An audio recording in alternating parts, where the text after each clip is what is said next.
आज हम आपको भारत की एक ऐसी जगह पर लेकर जाने वाले हैं जिसका नाम तो सभी ने सुना होता है, लेकिन उस जगह के बारे में जानकारी बहुत कम लोगों को होती है। आज ये भारत का एक केंद्र शासित प्रदेश है, लेकिन एक दिन के लिए इसे स्वतंत्र देश के रूप में भी घोषित किया गया था। यहाँ पर सबसे ज्यादा आदिवासी समुदाय के लोग रहते हैं और यहाँ के 43% हिस्से पर केवल जंगल ही मौजूद है। भारत के आजाद होने के कई साल बाद इसने पुर्तगालियों से स्वतंत्रता प्राप्त की और बिना किसी सेना की मदद से सिर्फ आम लोगों ने ही खुद को पुर्तगालियों से आजाद करा लिया था। एक समय ऐसा भी था जब यहाँ पर डायनासोर हुआ करते थे। ये जगह प्राकृतिक सुंदरता के लिए प्रसिद्ध है। दोस्तों, आज हम बात कर रहे हैं भारत के केंद्र शासित प्रदेश दादरा एंड नगर हवेली के बारे में। तो देर किस बात की जनाब, अपना सीट बेल्ट बांध लीजिए अच्छे से और निकलते हैं दादरा एंड नगर हवेली की एक शानदार सफर पर। दादरा एंड नगर हवेली सह्याद्री पर्वतमाला और जंगलों से घिरा हुआ है। इस राज्य का इतिहास काफी पुराना है। दादरा एंड नगर हवेली की करीब 47% आबादी शहरों में रहती है, तो वहीं 53% आबादी ग्रामीण इलाकों में निवास करती है। साल 2020 में दादरा एंड नगर हवेली को दमन एंड दीव से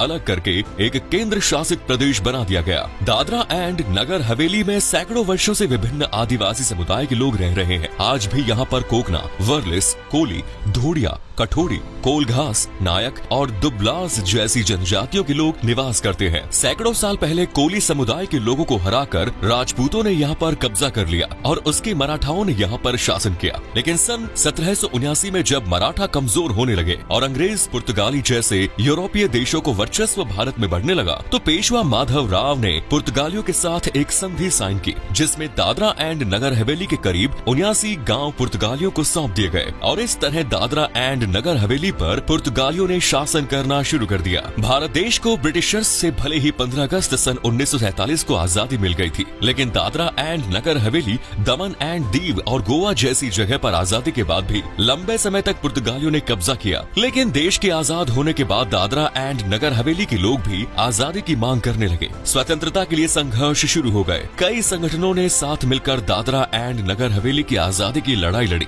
22 जुलाई सन 1954 को पहली बार प्रदेश में तिरंगा लहराया गया। 28 जुलाई 1954 को तय हो गया जल्द ही दादरा एंड नगर हवेली को स्वतंत्र कर दिया जाएगा। 29 जुलाई को स्वतंत्र नारोली ग्राम पंचायत की स्थापना की गई और 2 अगस्त 1954 के दिन आखिरकार दादरा एंड नगर हवेली के लोगों ने आजादी का नया सूरज उगते हुए देखा। दादरा एंड नगर हवेली की जनसंख्या 3,78,000 के आसपास है। डेंसिटी पॉपुलेशन की बात करें तो करीब 700 लोग प्रति वर्ग किलोमीटर एरिया में यहाँ पर रहते हैं। यहाँ पर बहुत अधिक भीड़ भाड़ भी नहीं देखने को मिलती, तो ऐसा भी नहीं लगेगा कि आप किसी खाली जगह पर घूम रहे हो। यहाँ पर बोली जाने वाली मुख्य भाषाओं में हिंदी, गुजराती, मराठी, कोंकणी और इंग्लिश शामिल है। इसके अलावा भीली और भिलोड़ी जैसी कुछ जनजातीय भाषाएं भी यहाँ बोली जाती है। दादरा एंड नगर हवेली में करीब 94% लोग हिंदू धर्म को मानते हैं, तो वहीं 3.5% के करीब आबादी इस्लाम धर्म को मानती है। 1.5% लोग ईसाई समुदाय के हैं। इसके अलावा सिख, पारसी और बौद्ध धर्म के लोग भी यहाँ रहते हैं। लेकिन 1954 से लेकर 1961 तक का समय दादरा एंड नगर हवेली के लिए काफी अहम था। इन 7 सालों के दौरान ये प्रदेश न तो भारत का हिस्सा था और न ही इस पर किसी विदेशी ताकत ने कब्जा किया। ये एक तरह से स्वायत्त क्षेत्र बना हुआ था। 11 अगस्त सन 1961 के दिन दादरा एंड नगर हवेली भारत का हिस्सा बन गया। इसकी कहानी भी काफी रोचक है। दरअसल IAS ऑफिसर KG बदलानी को एक दिन के लिए दादरा एंड नगर हवेली का प्रधानमंत्री बनाया गया और इस तरह दादरा एंड नगर हवेली के प्रधानमंत्री ने भारत के प्रधानमंत्री के साथ एक प्रस्ताव पर हस्ताक्षर किए, जिसके बाद दादरा एंड नगर हवेली भारत का हिस्सा बन गया। 10वें संविधान संशोधन अधिनियम के तहत इसे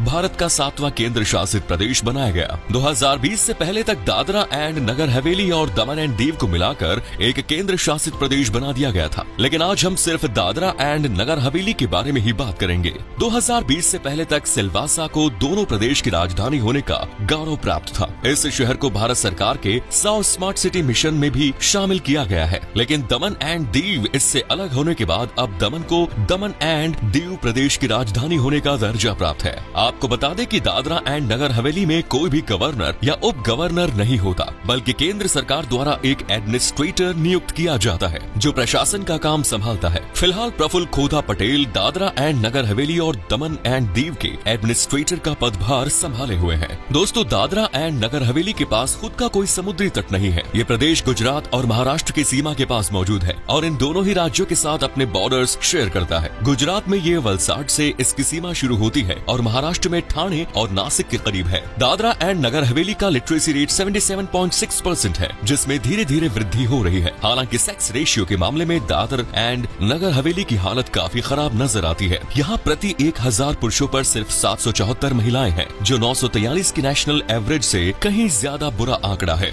दादरा एंड नगर हवेली के न्याय प्रणाली की जिम्मेदारी मुंबई हाई कोर्ट के पास है। इस प्रदेश को वेस्ट का चेरापूंजी भी कहा जाता है, क्योंकि यहाँ पर साल भर बहुत ज्यादा बारिश देखने को मिलती है। बरसात के समय में तो यहाँ रोजाना ही बारिश होती है, जिस कारण काम धंधा और टूरिज्म इंडस्ट्री भी ठप पड़ जाती है। दादरा एंड नगर हवेली की मुख्य नदी की बात करें तो दमन गंगा इस प्रदेश की मुख्य नदी है, जो बहते हुए सीधे अरब की खाड़ी में जाकर मिलती है। दादरा एंड नगर हवेली की ज्यादातर आबादी गुजारे के लिए कृषि पर ही निर्भर करती है। दरअसल यहाँ की मिट्टी बहुत ही अच्छी मानी जाती है और खेती बाड़ी के लिए रागी, बाजरा, ज्वार, मूंगफली, ऑयल सीड्स, गेहूं, केला और गन्ने की पैदावार यहाँ मुख्य रूप से की जाती है। दोस्तों, आप सभी ने वर्ली आर्ट और पेंटिंग्स के बारे में तो सुना ही होगा और देखी भी होगी। ये आर्ट बनाने वाले वर्ली समुदाय के लोग आज भी दादरा एंड नगर हवेली में रहते हैं। इसके अलावा हैंडीक्राफ्ट का काम भी यहाँ किया जाता है। चमड़े से बने जूते चप्पल की फैक्ट्रियां भी दादर एंड नगर हवेली में स्थापित है। हालांकि बहुत बड़े पैमाने पर इंडस्ट्रियलाइजेशन आज तक यहाँ नहीं हो पाया है। दादरा एंड नगर हवेली में आपको खाने में काफी विभिन्नताएं देखने को मिलेगी। गुजराती और मराठी खाना आपको यहाँ आसानी से मिल जाएगा। साथ ही पारसी खाने का लुत्फ भी आप उठा सकते हैं। प्रमुख डिशेस की बात करें तो उसमें साग और करी चोखा, lapsi, doodh pak, bullet chicken, fish Koliwada, जेटी रोल, खट्टा मीठा भात, उंधियू, ये शानदार डिशेस शामिल है। दादरा एंड नगर हवेली की संस्कृति, सभ्यता और परंपरा भी काफी समृद्ध है। इस प्रदेश के अपने खुद के कई डांस फॉर्म्स हैं। भवाड़ा नृत्य, तर्पण नृत्य, बोहड़ा नृत्य, तूर और थाली नृत्य यहाँ के पारंपरिक नृत्य है और ज्यादातर डांस जनजातीय समूह से ताल्लुक रखते हैं। यहाँ पर लोग हर खुशी के मौके पर नाच गाना जरूर करते हैं। साल भर कई प्रकार के त्योहार भी दादरा एंड नगर हवेली में सेलिब्रेट किए जाते हैं। तरपा फेस्टिवल के दौरान स्विमिंग, डांसिंग और टैटू मेकिंग प्रतियोगिताओं का आयोजन किया जाता है और तरपा डांस कार्यक्रम का आयोजन भी प्रदेश भर में किया जाता है। सितंबर महीने में बरश महोत्सव का आयोजन किया जाता है, जिसमें लोग घर पर तरह तरह के पकवान खाते हैं और अपने दोस्तों और रिश्तेदारों के साथ उनका लुत्फ उठाते हैं। कोकना और वर्ली ट्राइब्स के बीच इस त्योहार की सबसे ज्यादा मान्यता है। मासी मागम महोत्सव के दौरान मंदिरों से देवी देवताओं की मूर्ति बाहर निकाली जाती है और उन्हें स्नान कराया जाता है।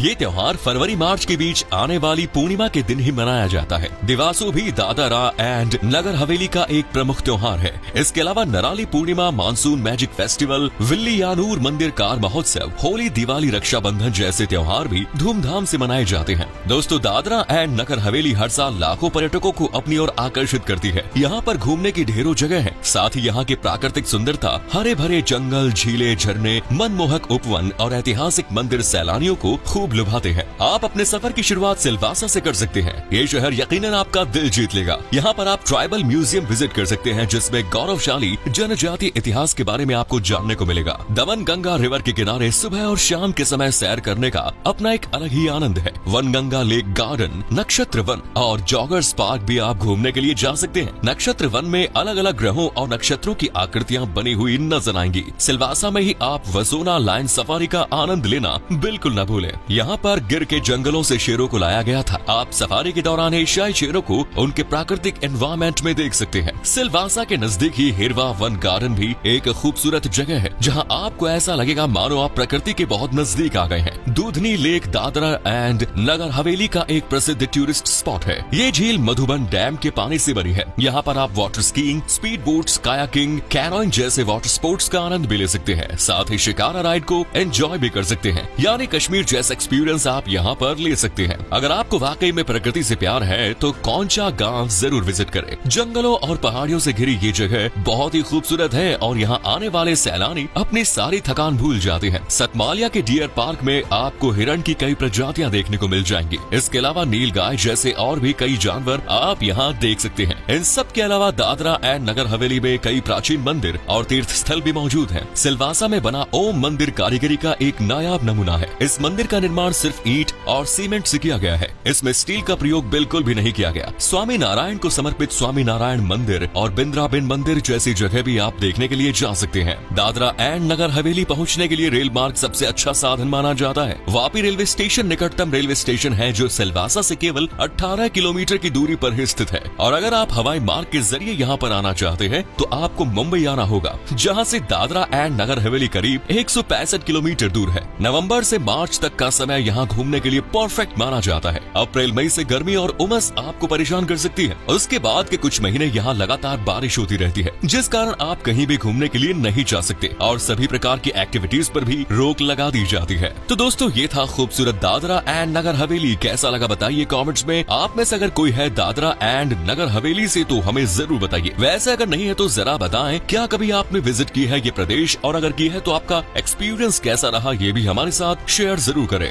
वीडियो को लाइक कीजिएगा और अपने दोस्तों और रिश्तेदारों के साथ शेयर करना ना भूलें।